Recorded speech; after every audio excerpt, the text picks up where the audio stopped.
Once upon a time, a plethora of towers started appearing all over the world. No one knew the reason behind this phenomenon. But according to the accounts of the people who were present, the tower bore a striking resemblance to mythical tales, as if someone had rewritten those stories. Some individuals were delighted to encounter heroes from the myths, but everything took a turn against humanity. Dungeons and monsters began to emerge around the tower. And in order to safeguard the world from these creatures, people began to study the tower and clear the dungeons, earning them the title of subterranean adventurers. When Han Yongman was a child, the adventures he saw on television were extraordinary to him. The boy was enthralled by the television, eager to catch a glimpse of his beloved heroes. These adventurers saved people through their formidable strength, and everyone knew their names. The boy regarded the adventurers with awe, watching them with his mouth agape. Therefore Han made up his mind that he too would become an adventurer and save the world just like them. In pursuit of achieving his cherished dream, the young lad emerged as if cursed.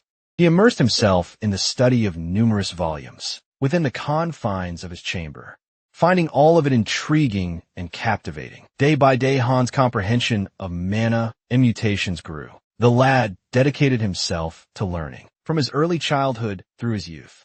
Upon devouring all the books associated with adventurers, Han made the decision to undertake the entrance examinations. Han Yongman, belonging to the 27th group, successfully passed the written exam and attained the first rank, enabling him to gain admission to the prestigious Academy of Adventurers reserved exclusively for the elite, a fact that filled Han with immense joy. The young lad comprehends that at long last, his cherished dream shall be realized, and he too shall be able to embrace the role of an underground adventurer. Yongman achieved the 274th rank during his second year of study. In the inaugural semester, the lad is aware that no matter how he strives, there stand walls before him that he cannot surmount. Regardless of his earnest efforts and rigorous training, his body remains obstinate, unwilling to heed his volition. Han experiences a profound sense of desolation, for he lacks any unique ability possessed solely by adventurers. Consequently, the lad resolves to take an academic leave and confine himself to his chamber, relinquishing his sole dream of becoming an adventurer, which once burned within him. The lad sits at his laptop, partaking in some store-bought delicacy, as he contemplates that if it had been 2 years prior, his peers would already be on their 3rd year. Instead of relentlessly pursuing an unattainable dream, Han commenced crafting fictitious tales, a saga of a swordsman cleaving through the horizon, a chronicle of a hunter who spent a lifetime in the forest of mortality, and a narrative of the one who forged magic. That which Han could not accomplish in life, he manifested within his stories. Han composes the final chapter of his latest tale. Reluctantly accepting that every story must come to an end, he decides to conclude the narrative. After indulging in a brief respite of slumber, weary and aware of his fatigue, the lad retires to his bed, switching on the television. Han tunes into the news, eager to hear the latest updates. The news anchor reports that their nation's sole divine adventurer, Rachel, has completed her mission in the United States and is returning to Korea. The majority of threats have been vanquished, fostering a sense of global harmony among people, sovereign of divine abilities. Rachel is making her triumphant return. Rachel possesses a remarkable youthfulness, captivating Han's admiration, as she became an adventurer at such an early age. Meanwhile, and ponders why she lacks any special aptitude, the young lad can confidently assert that he toiled more diligently than anyone else. Frustration wells within Han, and he longs to let go of these thoughts, for they are no longer relevant to him. The world seeks a new cell to construct a tower, and then the world discovers the perfect time and place, as described in the novel, which could be applied to the tower. The world creates the tower at the same time and place of the events. Han wakes up in the morning and hears a noise. He forgot to turn off the television. The news reports an unprecedented occurrence. 5 new towers have been erected in the country, bearing names like the Horizon Slashing Blade, the Harbinger of Evil, and the Black Divine Scroll. Han is in a state of panic.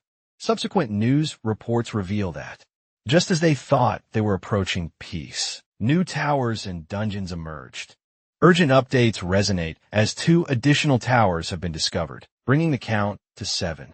The Association speculates that these towers will be of the highest rank. Han realizes that the news is mentioning the names of the heroes from his novel, and it couldn't have been a mere coincidence, as these names are incredibly familiar to him. Hastily, Han rushes to his laptop and opens it, only to find that his novel has vanished. Even all the original copies he kept in his catalog have disappeared. This evening, the administration will make an announcement regarding these new towers. The association prioritizes the stabilization of the dungeons. Han feels as though he is still in a dream. Suddenly, a blue screen appears before Han. The screen informs him that the young boy's novel, titled The Century of Turmoil, has been chosen by the world. The tower of this magnificent novel is in the process of creation. The boy can't believe it. Han requests an explanation, each word spoken slower than the last. The screen explains that the world has created a tower using his novel. The boy realizes that his novel has been stolen. The screen displays Han's attributes. Name is Han Yongman. Class is the author of stories. The title is the true ruler of the 7 towers. The unique ability of immersion and his status entangled. The files containing Han's novels have vanished, and the news announced towers bearing the same names as the heroes of his books. Not just 1 or 2 towers. The screen notifies the new, unique class ability has been discovered. Han has acquired a new ability, Immersion. Could it be that the boy has obtained a unique ability, exclusive to his class? Could it be that a person without talent has managed to acquire a unique ability? With the aid of this ability, this skill, Han will be able to assume the role of an offensive type. Han indulged in excess. The young man believes that he was mistaken and is unaware of how many thousands of times he has attempted in the past few days. Yet he still remained far from acquiring the skill. Activating the emergence ability seems impossible. The target of emergence is not a true human. The distance to the target is too vast. The target's emotions are not discernible, rendering the activation of the ability impossible. Han becomes infuriated due to the stringent requirements. He had thought that the unique class skill would be beneficial. The young man decides to visit the store for some beer. In the store, Han contemplates his own ability. The goal of immersion is to discover the essence of emotions, values, thoughts, judgments, personality types, desires, and love in order to harness this power. How can one even engage this power? Suddenly, someone calls out Han's name from behind. The young man turns around and recognizes his neighbor. Lee Saran, a student with a unique ability known as the Ice World. They used to be friends when Han helped her at the request of her mother. Moreover, Lee is studying at his academy, although he hardly ever saw her there, because she took an academic leave shortly after enrolling. Han avoided Siren, fearing that the gossip had reached the girl. Siren smiles and mentions that she and Han haven't seen each other in a long time. The young man acknowledges that it is indeed true. Lee takes Han's hand and inquires about what he has been up to lately. She notices the scent of alcohol coming from him and asks if he has eaten anything. Han replies that he is just buying something to snack on. Lee advises him to eat properly instead of consuming fast food. Han chuckles and asks if she has settled into the academy yet. Lee asks if he wants to change the subject and answers affirmatively. She tells young man that he is popular at the academy, and she heard that he received an offer from the Heavenly Castle Guild for a challenging position as an analyst. The Heavenly Castle is among the top 3 guilds in the country. It is said that gaining entry into such an organization cannot be achieved solely through academic achievements. Han is known for declining the guild that everyone desires to join. Han asks if people still remember that. Lee confirms that they do. Lee attempts to ask something, but Han interrupts her, stating that he has finished his purchases and suggesting they leave. There is a story that Han doesn't want to share with anyone, a world to which he has no connection. The class of true authorship has revealed the energy of Everton. This energy is possessed by the followers of demons. What are they doing here? Lee asks Han. What happened suddenly?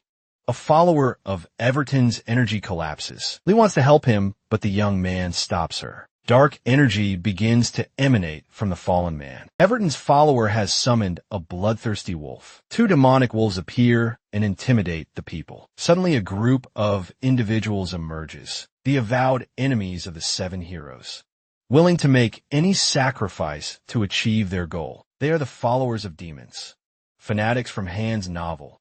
Lee says they must save the people, but she recalls that the young man may not possess a unique ability. Yet Han declares that he will distract them, while Lee orders everyone to evacuate. Han realizes that the only thing he can do is escape. Suddenly, a wolf approaches the young man closely, launching an attack and leaving a scratch on his cheek. Han searches for something that can serve as a weapon. The young man discovers a reinforcement and fights the demonic wolves with it. The wolves bend the reinforcement. Will Han be able to withstand the next attack? What should he do meanwhile? Lee protects the people with her own power. Han hopes that he can utilize his immersion.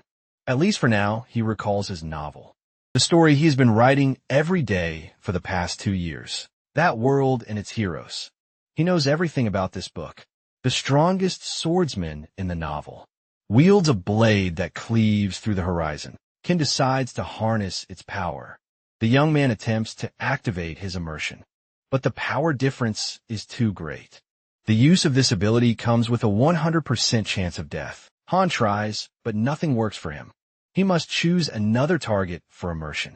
Han recalls another character and applies his immersion. The skill is successfully activated.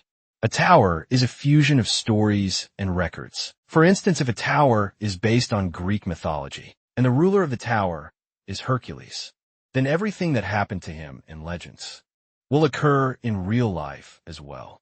And right now, the heroes of Han's novels have become rulers of the towers. This means that all the people associated with them also exist, even if they are just minor characters. Han utilizes immersion and transforms into Malin, a simple gatekeeper whose name was not even mentioned in the book. The gatekeeper's task is to fight numerous weak enemies. Han possesses sufficient knowledge about the chosen target, and the conditions for using immersion have been fulfilled. The young man is confident that he will succeed, and valiantly battles the demonic wolves. The young man's comprehension of spear mastery rapidly grows, and his combat instincts improve, and temporarily acquired some deflection skills. He slays a wolf, and from its body flows violet blood. The sight alarms the other wolves, causing them to flee. However, the young man swings and hurls his makeshift spear at one of them. Determined not to miss, it seems the danger has passed. Lion inquires if everyone is all right. The people assure her that they are unharmed. Wai instructs them to follow her, intending to swiftly evacuate everyone and assist Youngman. Wai has heard that Han still lacks certain abilities, but as an academy cadet, he surely knows what to do. Wai observes the violet blood on the floor. The bloody wolf summoned. His followers of Everton have been eradicated. Han stands with blood-stained weaponry in his hands, while two demonic wolf corpses lie beneath him. The immersion comes to an end and Han collapses, yet a smile graces his face, for he has successfully employed his ability. The combat skills of the first level have been adeptly mastered. Soon Han will learn to utilize the muscles of his upper body. He exerted far more strength than he could withstand, and there may be adverse consequences from the forced augmentation of power. Han experiences an intense pain. Lai asks her companion if everything is all right, and inquires if Han is in any discomfort. The young man lying on the floor responds that everything is fine. It's just a muscle cramp because he hasn't trained in a long time. Lai inquires again if everything is truly all right with Han, to which he assures her that all is well.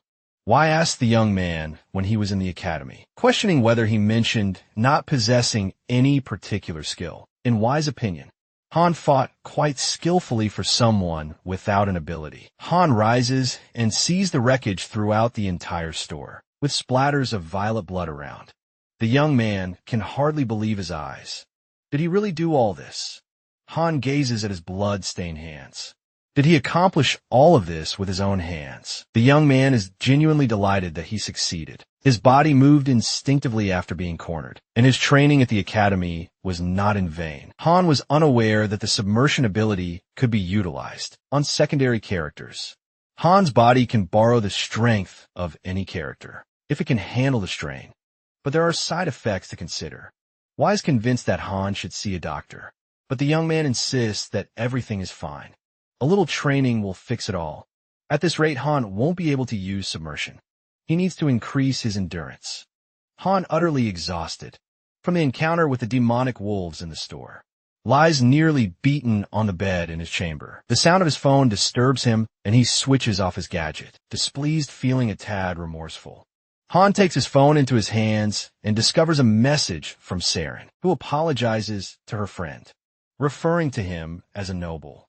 Han fails to comprehend why he should apologize to the girl. A thought arises in Han's mind, and he yearns to confirm it. The young man abruptly rises from his bed, but his muscles ache unimaginably, causing him to collapse onto the floor, his head hitting the ground painfully. By chance, Han notices numerous missed calls and messages on his phone, which he had set to silent mode. Han fails to comprehend what is happening. He stumbles upon an online article with the headline, "Wolves Attack Academy Cadet Deals with It All," featuring his own photograph.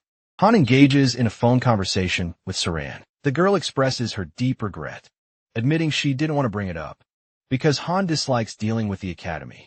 Han inquires about how the article was created within a day, as he did not anticipate it becoming a problem, considering the monsters appeared outside the dungeon. Han tells Siren that she mentioned it accidentally, so there's nothing to worry about.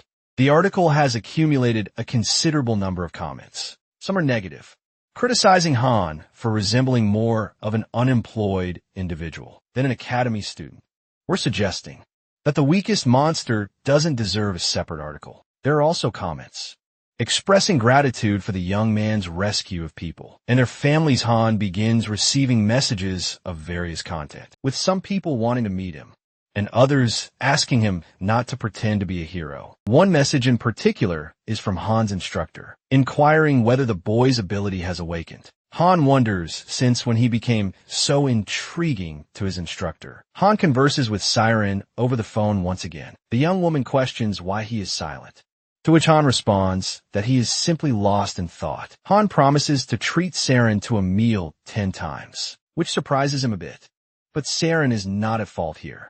Saren asks if she can choose something expensive. The young man responds firmly and hangs up, now that Han's body has grown stronger, and he has discovered how to utilize his ability. He cannot sit idle initially. When the towers first appeared, an incredibly large number of remarkable adventurers attempted to confront the attacking towers. Those who succeeded gained the skills of restoration, or attained recognition and public attention. However, now the difficulty of the tower has increased, and it is almost impossible to attack it. Nevertheless, despite this, the number of people who want to take on the challenge has not diminished. They continue to strive even after such failures. Moreover, there is a proverb that states that one can achieve success in life, even if they are alone. Han finds it strange that no one has been able to enter the Swordmaster's tower, not even individuals with high rank. Han arrives at this tower, and it appears exactly as the young man described it. Therefore, he wishes to examine it more closely. Initially, Han traveled by train, and then he walked a considerable distance on foot.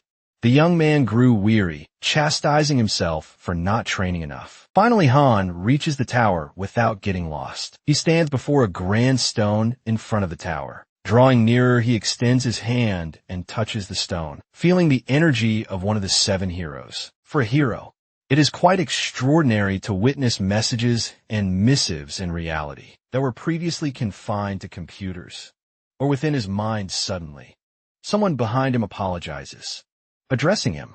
A certain man observes that the young man is approaching the tower for the first time. He warns him about the danger of casually touching everything. Despite his curiosity, he is right, as one can receive an invitation to the tower by merely touching any object associated with it. So the sorcerers refrain from touching them without careful consideration, and assures the man that he won't be sent to the tower. So everything is fine. This is inevitable because the young man is exceedingly weak. Can we consider this a blessing in disguise? Even if Han were invited to the tower, he would only be able to escape. Suddenly, the title of the true master of the 7 towers resonates with the tower and is a response. The tower's master invites Han abruptly, The young man finds himself on a peculiar field. A master of the Tower Eden sits in his chamber and observes Han on the screen. He considers him to be a mere fool and cannot comprehend why the young man is wandering around the tower. It appears strange to him. Eden scrutinizes Han's mana and concludes that he is a mere mortal, but this troubles him. The tower's master believes that Han is concealing something and desires to uncover the truth. Eden decides to invite Han to the tower for a conversation. The sword that cleaves the horizon extends an invitation to Han, summoning him to the first floor of the tower. Before Han, a new task unfolds. Type Tower Challenge Difficulty. Unknown monsters of catastrophe rank will awaken in an hour, and he must ascend from the first floor before they strike, with an undetermined reward awaiting him. The heightened Mona concentration stimulates Han's respiratory system. The wave of monsters will manifest soon, leaving less than an hour. The young man comprehends that his end is near. An ordinary individual lacking combat skills has entered the tower, an unprecedented occurrence. Han has exerted tremendous effort to ascend the tower, yet the conclusion is that he is a competent attacker, a demeaning label he acquired after securing the last position. In the practical trial type, Tower Task Difficulty. Even if Han were to awaken a unique ability, he would be unable to assail the tower. Before the hero, a screen materializes, serving as a conduit for communication with Eden. Upon the screen, it is inscribed that Han stands rooted like a statue, an expression of despair etched upon his countenance. The tower's master has reduced the level of difficulty as much as possible, extending an invitation to Han to enter the tower. Yet this development has still profoundly shaken him. Eden remarks that Han is a cripple by rank, merely fortunate enough to progress this far. Han is astounded by the tower master's capacity to diminish. The challenges to which the master responds that this is his tower, and he alone determines the degree of arduousness for its traversal. The words of Eden strike a chord within Han, realizing that he is the very embodiment of the tower. Eden inquires if the young man knows him. Certainly Han is acquainted with Eden, for it is he who created him. Can Han disclose this information? This particular Eden may differ from the one the boy knew initially. Han must ascertain. Eden scribes that within a few days of the tower's existence, he has garnered considerable renown. Becoming excessively renowned wearies him from these words. Han comprehends that this is indeed the very end he envisioned. Eden is the chief among the 7 heroes, a character who embodies Han himself. Devoid of any talent, a boy adept at wielding a sword, but lacking skill in mana manipulation. Eden awakened his mana with the guidance of his teacher, encountered companions, and embarked on a journey to the castle of the devil. After emerging victorious over the demons, he became a revered hero by all. Eden is more than a mere embodiment of Han's dream, which is why he is the boy's beloved character. Han smiles and can hardly believe that he is conversing with the protagonist of the novel he himself authored. Eden grows angry and questions if Han is listening to him, inquiring about the peculiar smile on his face. Eden reveals that he summoned Han and lowered the difficulty. Thus the boy must find his own way. Eden wishes Han success. Han implores Eden not to go, but his pleas fall on deaf ears. The boy is left alone with no other choice. If Han were unable to cope, the tower would not have summoned him. There are 50 minutes remaining until the appearance of the catastrophe. Rank monsters. Han finds himself within the realm of his own novel. Therefore there must be a way. Suddenly a dragon soars above the boy, and in 50 minutes, all those monstrous creatures will launch a simultaneous assault. Fortunately, the dragon doesn't notice the boy, but if Han is slow, he will perish. Han must quickly discern his whereabouts. Damp soil surrounded by verdant meadows. Through investigation, Han gathers information about his location. Suddenly, Han steps on something. Lowering his gaze, the youth beholds numerous planks scattered on the ground. He surmises that they are fragments of wooden swords, yet he remains uncertain if he can wield them, as the blades bear an uncanny appearance. Suddenly the lad notices an engraving on one of the swords. Bearing the name Eden, it serves as an additional clue. Errors cannot exist. Han discovers a record regarding the tower's first floor. It is the place from the opening chapter of the book. where the talentless boy awakened the genius within himself, the training ground of Eden. Thus, Eden's awakening has become a part of the tower, starting from the prelude. Han wonders why he finds himself precisely in this chapter, considering that Eden claimed to have lowered the difficulty. Even if Han possesses knowledge of combat, can a person like him achieve such a feat? No matter how prepared he may be, Han believes that success awaits him. The more the boy dwells on his failures, the more time he squanders in vain.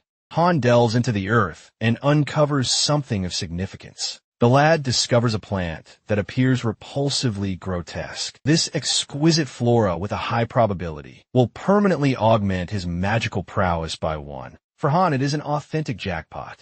The plant boasts interwoven leather like coconut fibers, making it a remarkably rare specimen of spiritual herbs, flourishing solely in places imbued with pristine mana. Han stumbles upon approximately 50 specimens of such plants, although their discovery proved arduous. Perhaps the youth will succeed in uncovering even more of these botanical treasures, since they resemble fibers. It is unlikely that anyone has ever contemplated their edibility. Han struggles to comprehend whether it is truly safe, but he consumes the plant. The herb is exceedingly bitter in taste, a fact that Han completely forgets as it is simply inedible. Han, with his discerning palate, exhibits great finickiness when it comes to food, and his body vehemently rejects the notion of ingesting it. The arrival of the monsters is merely 45 minutes away. Young man attempts to regain his composure and consumes the plant, tears streaming down his face. For he could perish therefore. The taste holds no significance. Time is running out for the young lad, and he must devour as many plants as possible. Only 15 minutes remain until the arrival of the monsters. How many plants has Han consumed thus far? 20-40 he cannot recall. Undoubtedly, he must have consumed even more, as he has a sense of impending satiety. Blood trickles from Han's nose, and he feels as though his stomach has been turned inside out. The perception of mana intensifies, accompanied by an enhanced resilience to the strain of mana usage. The equilibrium of his body has been disrupted. Han was meant to acquire a sufficient amount of mana, and now he pours his entire reservoir into this wooden sword, just as Eden did meanwhile. Eden keeps a close eye on Han, observing that the boy is aware of the braided leather coconut fibers. Eden witnessed Han suddenly digging the ground and consuming the plants to enhance his mana. Eden fails to comprehend how Han deduced this course of action, as this particular plant does not exist on Earth. Eden surmises that Han must have possessed prior knowledge. About this tower, Han decides to embody Derry Marsh, who is Eden's teacher. Derry was a mage from a royal family in a small kingdom. After losing her comrades during the demon conquest, she started living outside the city where she encountered Eden. At that time, Eden frequently injured himself due to his inexperienced use of mana. Derry felt pity for Eden and taught him how to control mana. Soon after, Eden's mana stabilized. Overjoyed, Derry became a magic teacher in this village, becoming Eden's first mentor. Han embarks on his immersion. The young man fulfills all the requirements to immerse himself in the high-level mage. Derry Marsh Han becomes infused with magical blessings. Eden observes that Han's mana resembles that of his teacher, and he can't comprehend how it is possible. The mana that emanates is purified and gathers within Han's heart. It flows from his heart to the tips of his fingers. The mana is critically depleted. Finally, all the mana pours into the wooden sword. A profound anomaly occurs within Han's heart, as the excessively high utilization of mana leads to disturbances throughout his body. Eden wonders about the identity of Han, for he possesses the ability to manipulate mana. Not that Han is unafraid of death, but instead of succumbing to helpless demise, choosing to perish after doing everything possible to survive is exponentially superior. Han sacrifices himself for the sake of his weapon and meets his end. A live report is being conducted near the tower. The reporter narrates that numerous adventurers have gathered here. It has been 2 weeks since the tower's emergence, yet no one has been granted the right to enter. Will they witness the arrival of a hero? capable of assaulting the tower and thwarting the monster invasion. The reporter approaches a particular adventurer, assuming he is a celebrity. And indeed he is. The reporter seeks to interview the young man, who agrees willingly. The reporter mentions that it has been 2 weeks since the construction of this tower, and she asks the adventurer for his thoughts on the likelihood of someone appearing today who can assail it. The adventurer declares that it is impossible. It is indeed true that this tower is connected to a sword, but no one has managed to unravel its mystery. People around the tower are informed that the first floor has been cleared. Can this be possible? It is, of course. Only the first floor, and barely 14 days have passed. One reporter speculates that the one who cleared the floor possessed the right skill, or was granted entry for some reason. Another reporter suggests that this is not one of the initial towers, so it is unlikely to house a remarkable warrior, leaving room for the emergence of an exceptional newcomer. Suddenly, the reporter hurries towards the entrance to secure the first interview, accidentally stepping on the sleeping Han. The maiden marvels at how soundly Han sleeps, even after she accidentally stepped on him. It is a wonder to her, as moments ago there was nobody around. The reporter contemplates whether or not to wake the lad, but suddenly her colleagues call out to her and she rushes to join them. Han awakens and realizes that he is lying outside. Suddenly Han starts to hear a voice. The voice inquires if Han has finally awakened, albeit late, as everyone has already departed. Han recognizes the voice as that of Eden. Han asks how Eden can speak from beyond the tower. Eden affirms that it is indeed possible. Han is dissatisfied with such a brief response. Eden clarifies that the only one who can speak to him, from inside or outside the tower, is Han. Han asks why that is the case.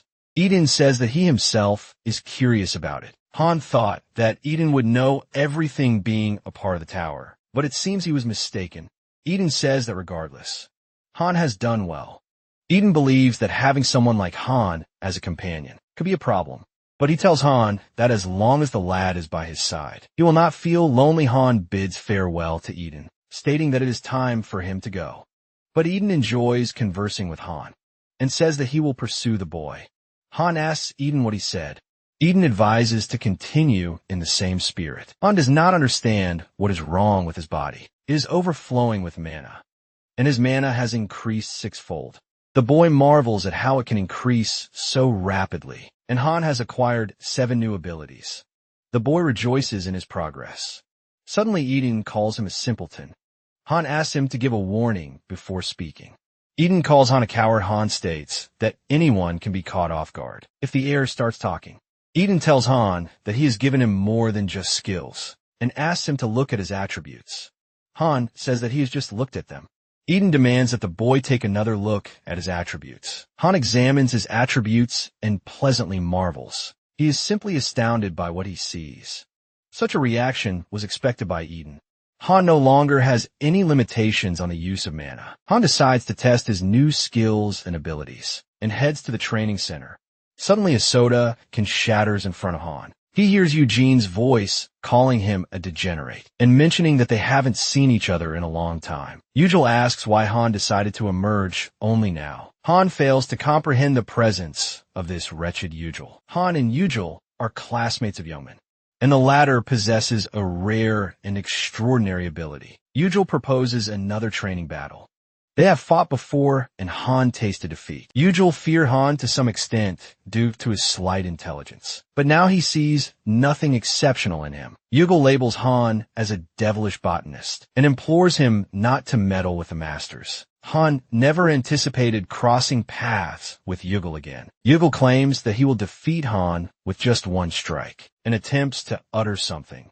But Eugene interrupts him and grabs him by the collar. Suddenly a man approaches and inquires about the ongoing scuffle. He notices the academy insignia on Eugene and remarks that children of this era have become utter fools. This man goes by the name of Choi Bae-myun, and Eugene doesn't want him to notice his presence. Thus he tosses his hand aside and departs, telling the boy that he got lucky.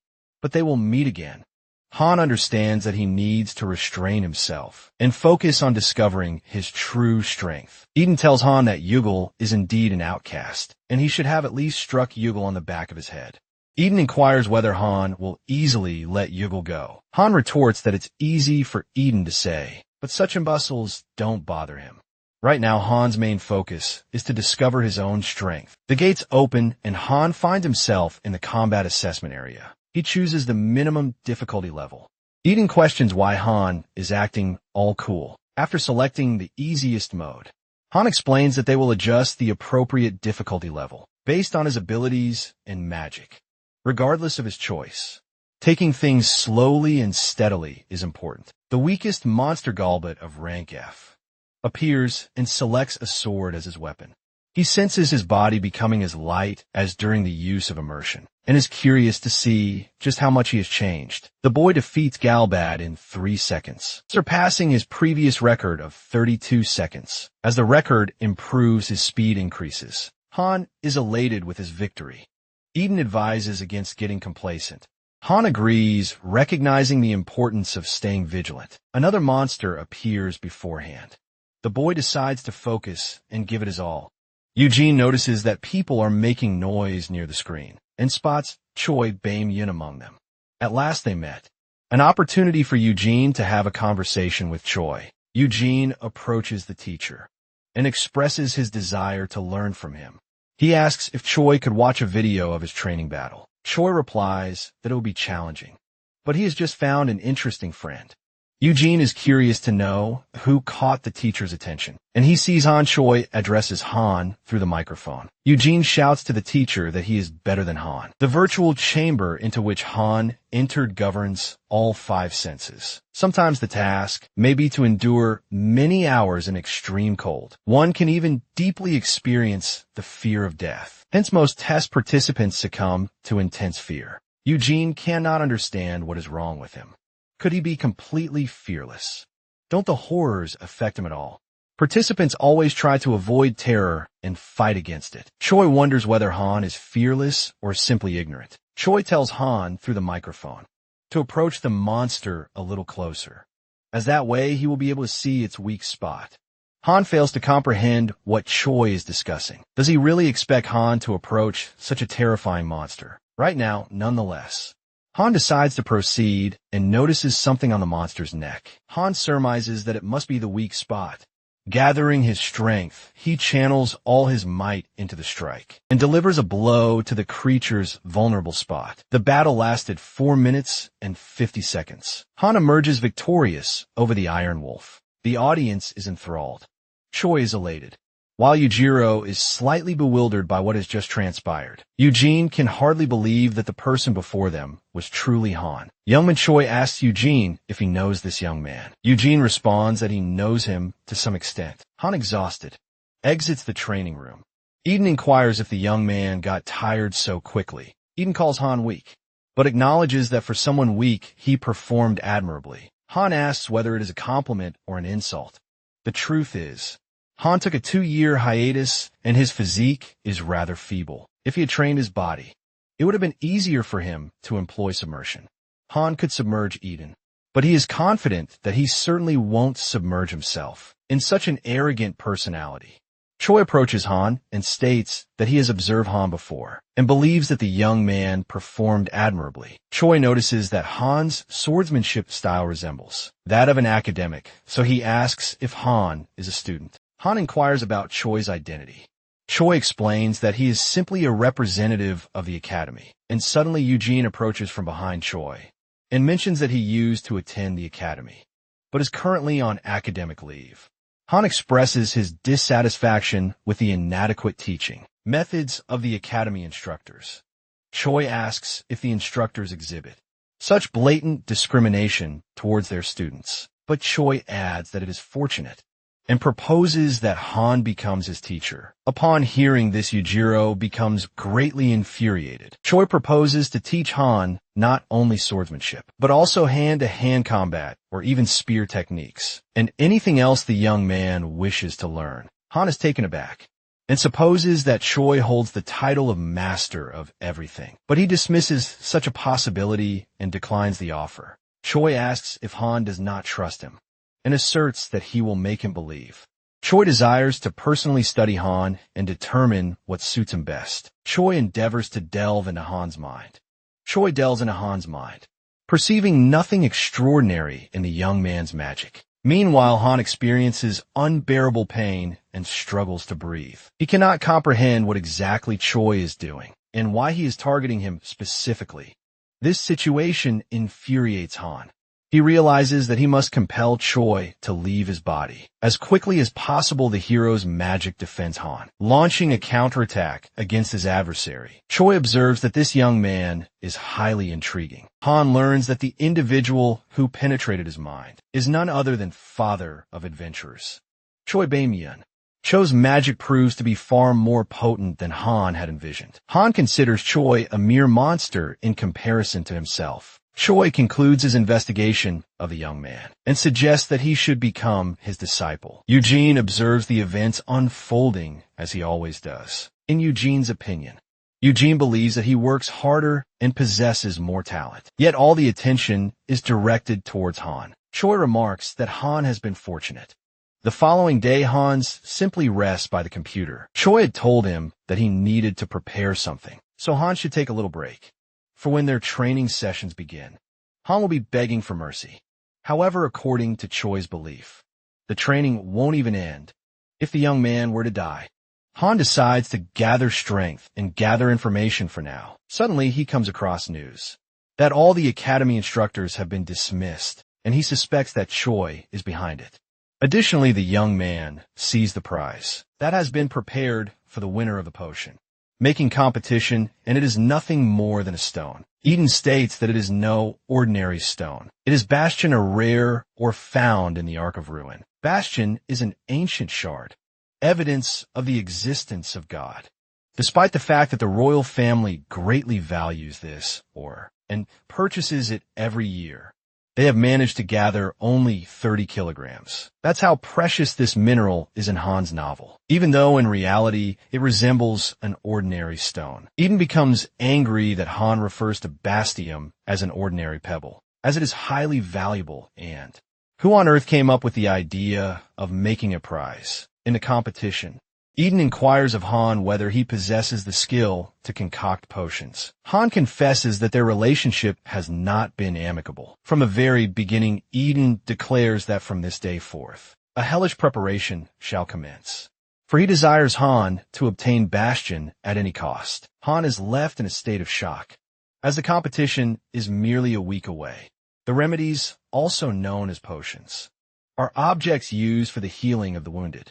They are beneficial and conveniently portable. However, gaining admission to the Academy of Potion Making is a formidable task. If one manages to craft even low-level potions, they will be sought after by various guilds.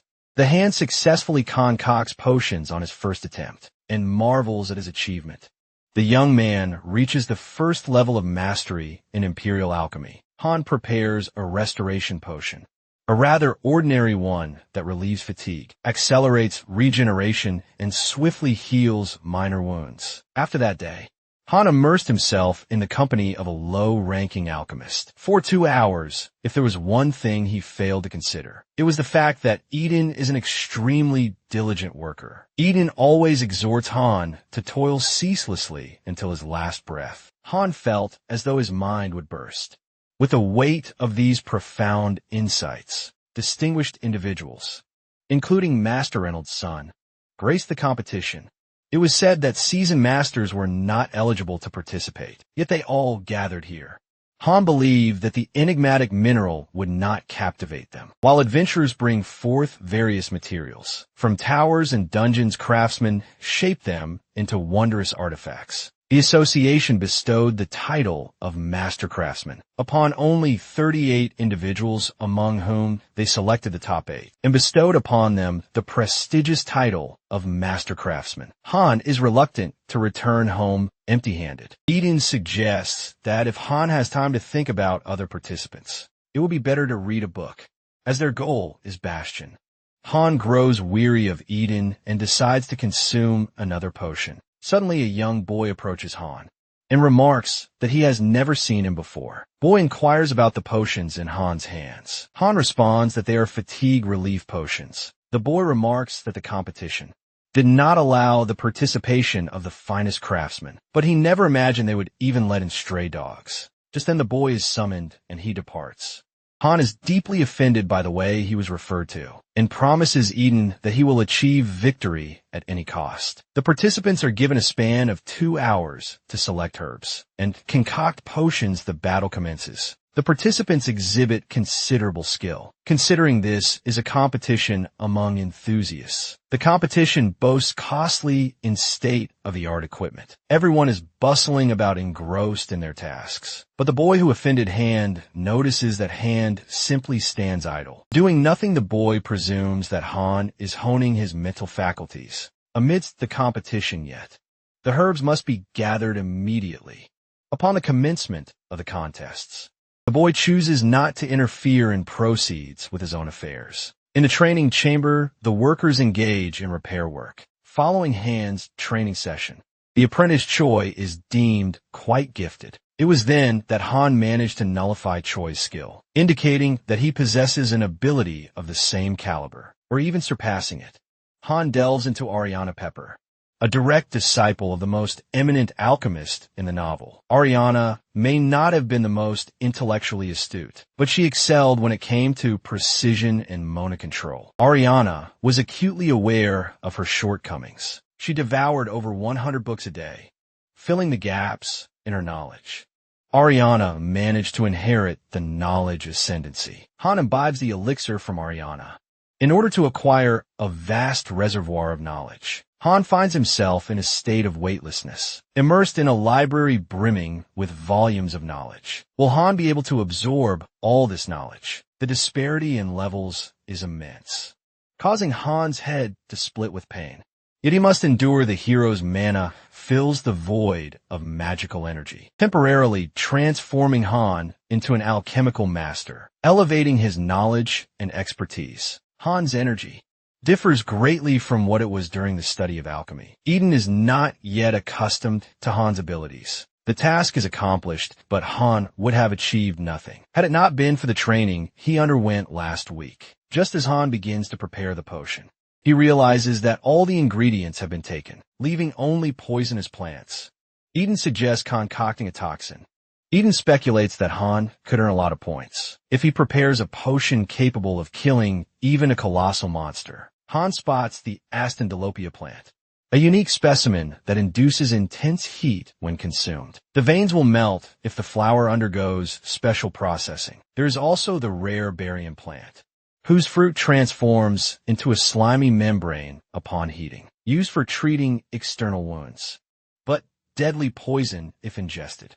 Han is confident that their endeavor will succeed and embarks on gathering botanical specimens. In any case, the young man requires ingredients with potent effects, and each drop of extract from these poisonous plants possesses the capability to extinguish a multitude of lives. It is a risk, but Han is left with no other choice. Overseeing the participants' work is Reynold, a skilled artisan of poison making. Reynold solely perceives potions of restoration, or partially completed remedies. According to Reynold's opinion, no one can compare to his mastery, including the individual who insulted Han. Suddenly, Reynold notices Han and realizes that the young man isn't utilizing the equipment at all, despite its necessity due to time constraints. Meanwhile, Han conjures mana around his hands to extract the mana from the poison and transfer into purified water, all accomplished without the aid of any equipment, and even neutralizes the poison and enhances its beneficial properties. In theory, such a feat is possible, but in practice, no one has succeeded. Reynold becomes intrigued as to whom Han learned this from. If Han fails, the potency of the poison will be greatly enhanced, causing not only this building, but everything within a radius of several kilometers to explode. Reynold summons the Overseer, demanding an immediate halt to the competition. The display board reveals the emergence of potion of unique caliber, crafted by Han Yongman. Reynold is astonished at how Han managed to create such a potent elixir. Han emerges victorious in the competition. He has concocted a potion of supreme fire, augmenting mana by 1,000 and intensifying the flames by 80%. This potion was brewed by the lad utilizing a method from another realm. Due to the utilized ingredients, it could have been a lethal poison, but through skillful processing, the quality of the toxin was altered. By using this elixir, one's resistance to fire is permanently enhanced, and their mana is increased through concentration. Han's unique ability raised his level, reducing the limitations on utilizing his powers. The preparation of the elixir took the young man less time than he had anticipated. Han's mana had increased. Reynold approaches Han and grabs him by the collar. Reynold says it cannot be possible for a newcomer like Han to concoct a potion of such high caliber. The young man asks Han if he's hiding something. Reynold Jr. continues to interrogate him. Suddenly, Reynold Sr. appears and asks his son what he is even doing. The father tells his son that he is disgracing him and asks if he feels no shame. Reynold Jr. claims that Han is a fraud master. Reynold asks his son if he thinks his father is blind. The young man says that everything is not as it seems. Reynold Sr. glares menacingly at his son, who bows before his father and begs for forgiveness. Master Reynold tells his son that he should apologize to the young man, whom he offended. Reynold Jr. bows before Han and requests forgiveness. Han reassures him that everything is fine. Reynold Sr. the elder also inclines his head before the young man, who once again affirms that all is well. Master Reynold tells Han that he has been observing him from the very beginning and believes that Han has created an extraordinary potion. Reynold wants to know who Han's teacher is.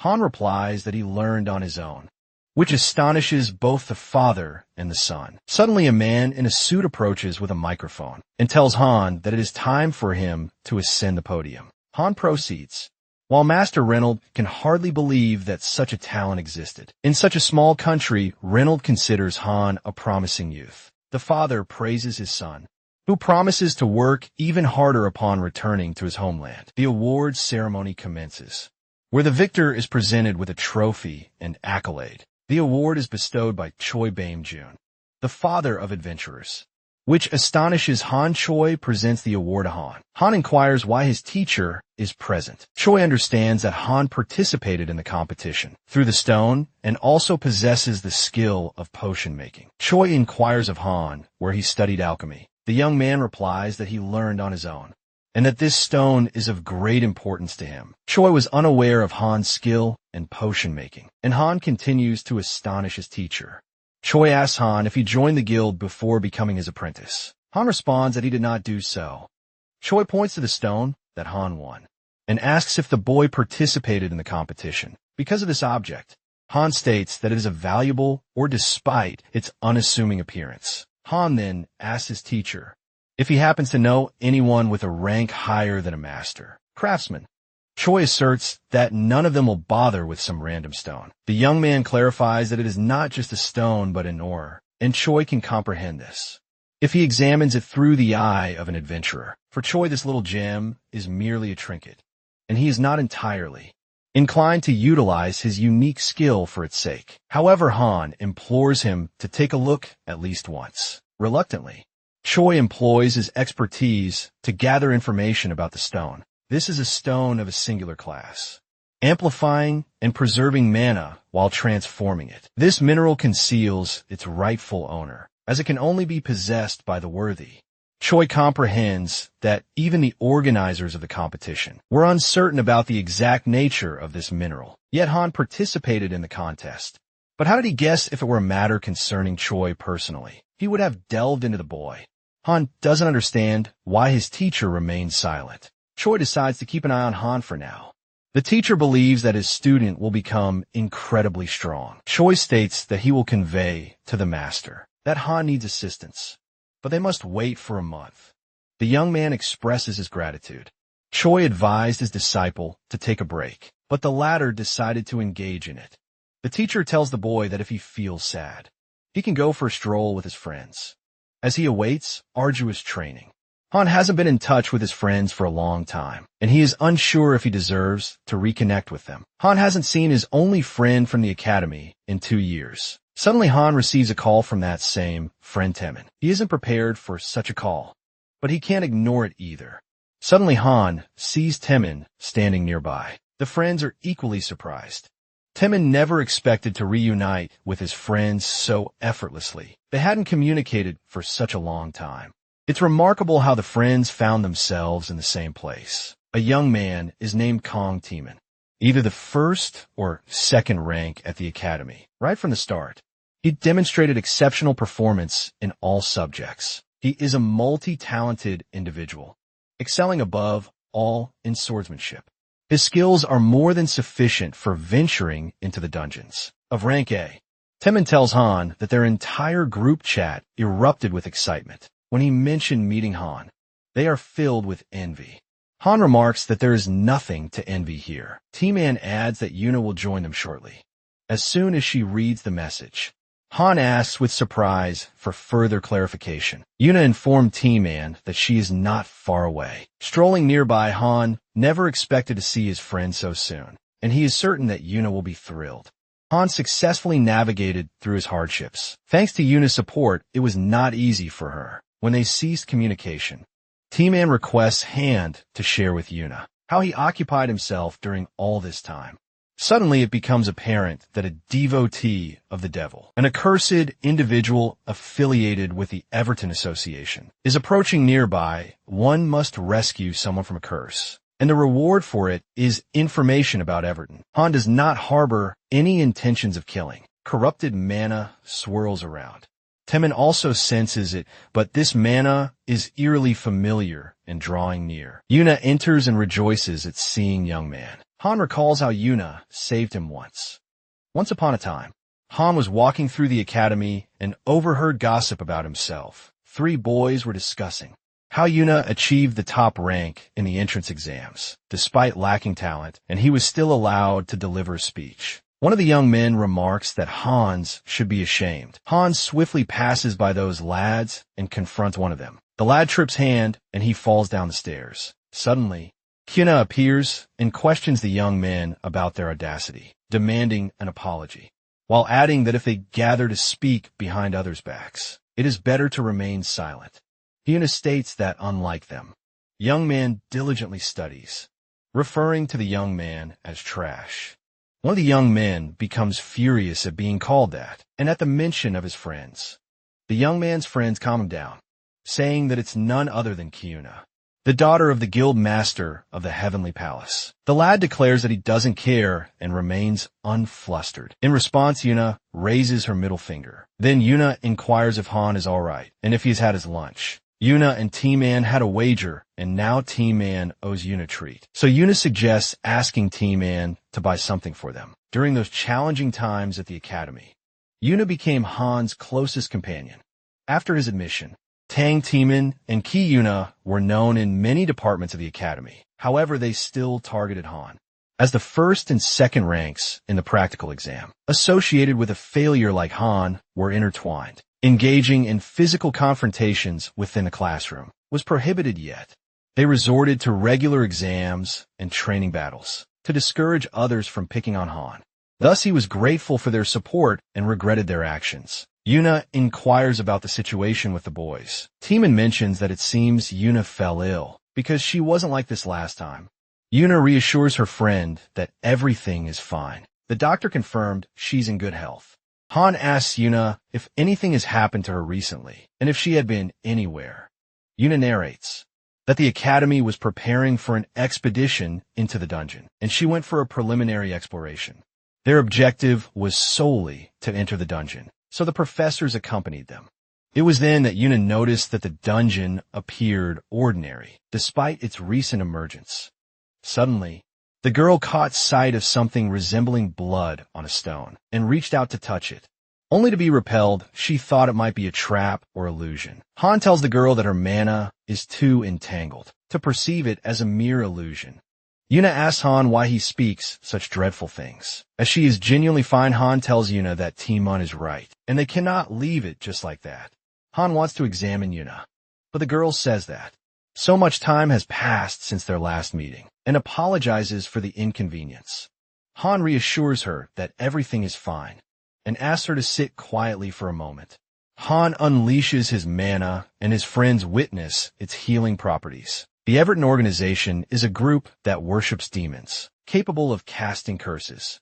by harnessing the power of demons. Han's mana transforms into divine energy. Han has no choice but to resist using his divine power. Fortunately, the curse proves to be not very potent. Han states that he begins the healing process and extends his hands towards Yuna. The boy asks the girl to wait a little. Suddenly, the energy that was oppressing the girl vanishes. Astonished, his friends ask Han how he managed to accomplish this. Han requests them to speak one at a time.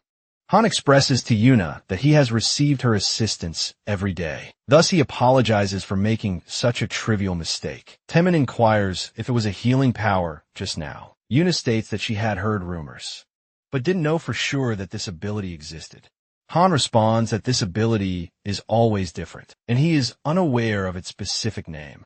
Temin shakes hand as if the boy's shoulders might break. Temin says that regardless of what it is, the truth is that his friend has awakened, and he has been waiting for this moment for so long.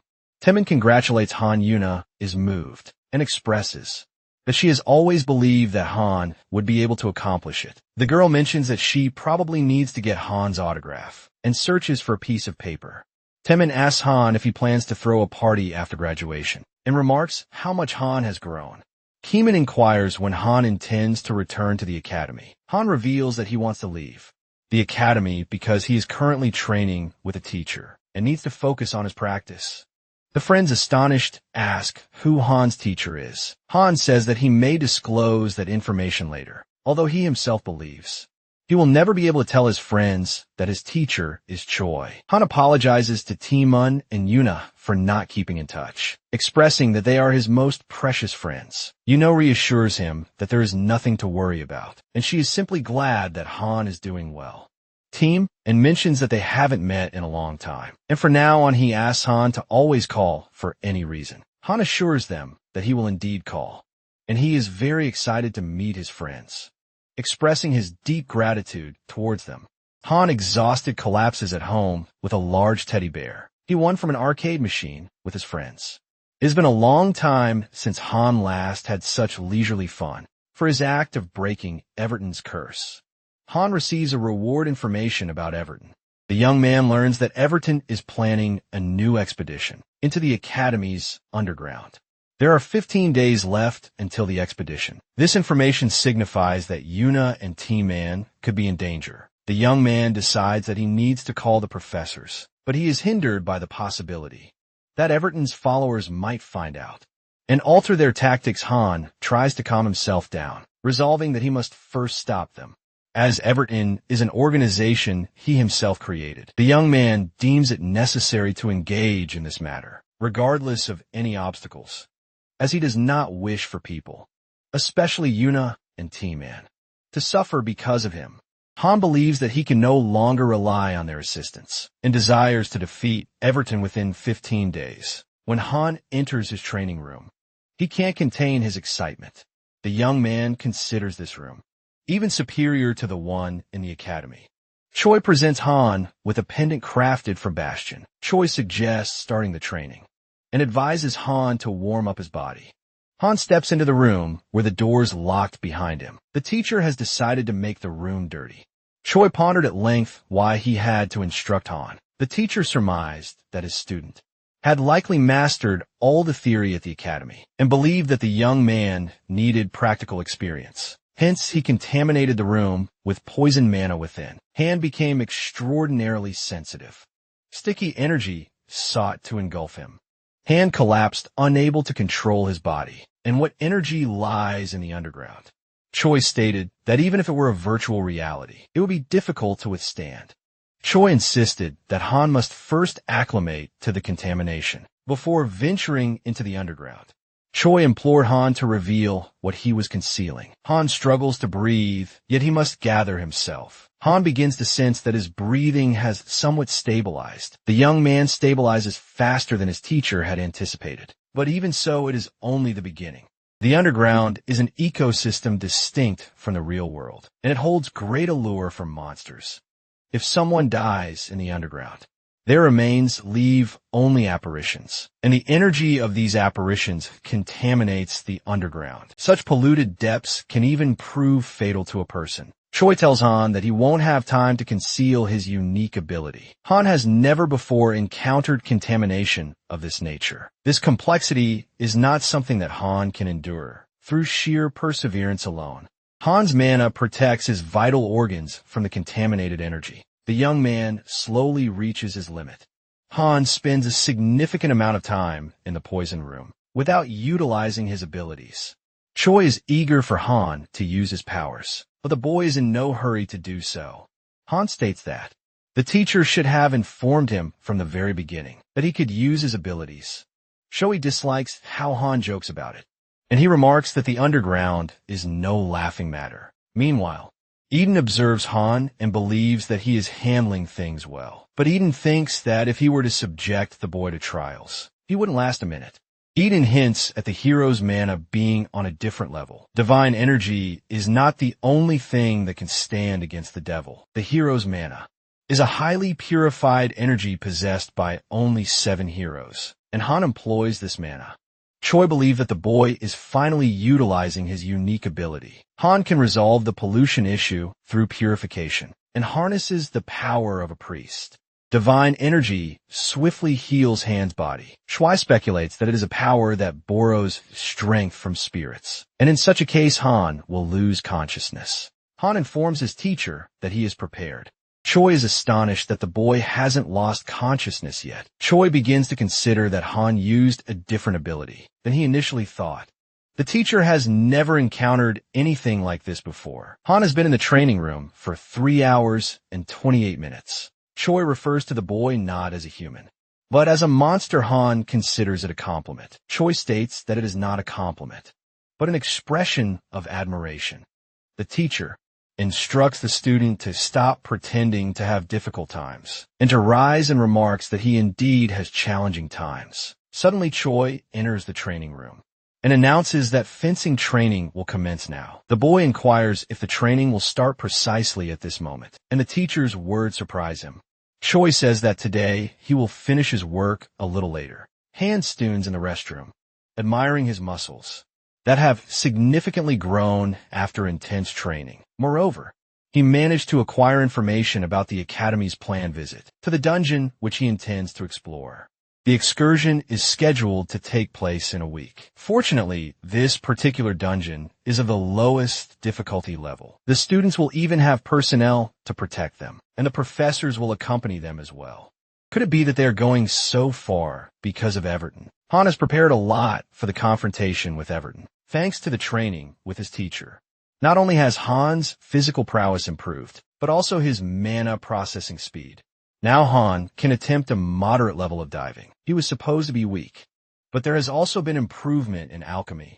So the young man created potions of intermediate class and put them up for auction.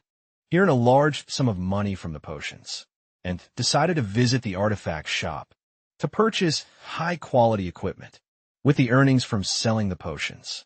The sword Han bought is much lighter than the one he had before. Additionally, Han acquired a magical bracelet that distorts space and can hold up to 200 kilograms. Eden observes as the young man boasts about himself and dreams about shining Everton's followers. Eden asks what Han is actually doing and whether he wants Eden to steal all his skills. Suddenly, Han receives a call from his teacher. The association has requested Choi's service, stating that the safety of the students is important, so he has decided to go there as the head manager. Han doesn't understand why the master should also go, since the students already have good protection, and besides, they are going to the dungeon with the lowest level of difficulty. Han expresses his desire to go as well.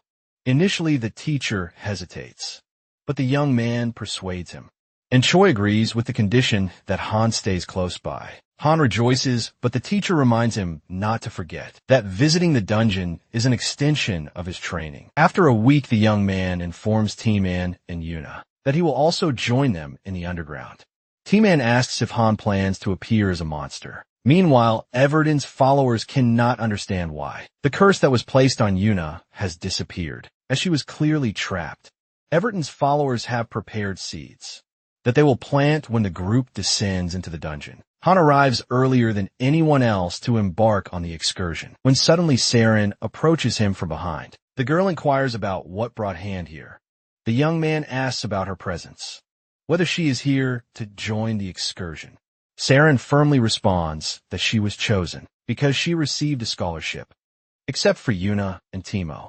If something goes awry, Siren may find herself in real danger. Yuna and Timo approach, greeting Han and Siren from a distance. Timo asks if they can also participate in the event. Siren asks why T-Man says that Han withdrew. T-Man explains that Han withdrew because he found himself a teacher. Siren is curious about who the boy's teacher is. Choi arrives, and everyone is thrilled that he will accompany them into the underground. Han doesn't want to catch the attention of the teacher, to the point where he even contemplates going home. Choi approaches Han and greets him, stating that the boy should greet him when they meet. Choi asks Han if he's pretending not to know his teacher. Han assures him that it's certainly not the case, and introduces his teacher to his friends. While the bus travels to the destination, the friends inquire of Han about his mentor, and they're simply enthralled by the fact that Choi is his guide. Upon arrival, the group finds themselves in a forest. T-Man tells Yuna that this differs slightly from what she mentioned before, as she made no mention of a forest. Saren supposes that they may have taken the wrong path. Yuna remarks that this place seems peculiar, and she thinks they should inform the professors about it. As they stated that the group would go to the easiest level, it appears that the level of the dungeon has changed. Siren is frightened by such circumstances, and she wishes to depart from there as swiftly as possible. She cannot even bear to watch horror films. Eugene dislikes having Han with them, as he despises the boy. Suddenly the group is attacked by specters, and recalls this episode from his novel, and implores them not to assail the spirits under any circumstances. Choi inquires about the boy's intentions, as these are malevolent spirits in the dungeon. Han states that they do not attack. If they had intended to, they would have done so already. Choi inquires how Han can be so confident about this. These specters are the spirits of people who died due to the followers of the devil. If they were to be attacked, all the deceased in this forest would turn into malevolent spirits. An attempt to kill Han states that he read about it in a book before. One of Choi's colleagues asks him what he is doing, and if he intends to believe the words of this child. Choi orders not to attack the specters. Everyone is shocked by these words, and some are angry. Choi declares that he will address all complaints later. The head of the fencing department asserts that what Han said is not true, and he only said it out of fear. Han states that he said it not out of fear, and they can leave the dungeon without harming anyone. Choi suggests calming down, as there are more important matters than engaging in a battle. In the underground, Choi mentions that there are also evil spirits here that should not be attacked, proposes finding an exit from the dungeon, and implores the head of the department to calm down. Suddenly, the head of the fencing department launches an attack on the spirits and slays them single-handedly, claiming it was effortless for him. Han reproaches himself, as he should have stopped the head regardless of anything. Choi asks the head if he has forgotten who is responsible for this dungeon. The head inquires about what he said, and asks if Choi believes in what his student said. One of the group members asks Choi if he doesn't remember the words he wrote in his book. Within the dungeon, one must expect anything and perceive everyone as their enemy. Choi asks this young man if he knows how leaders treat team members, who ignore their orders and act independently. The complexity of the dungeon begins to escalate from low to moderate. The spirits start fleeing, claiming that their friends have been slain. The students fail to comprehend why.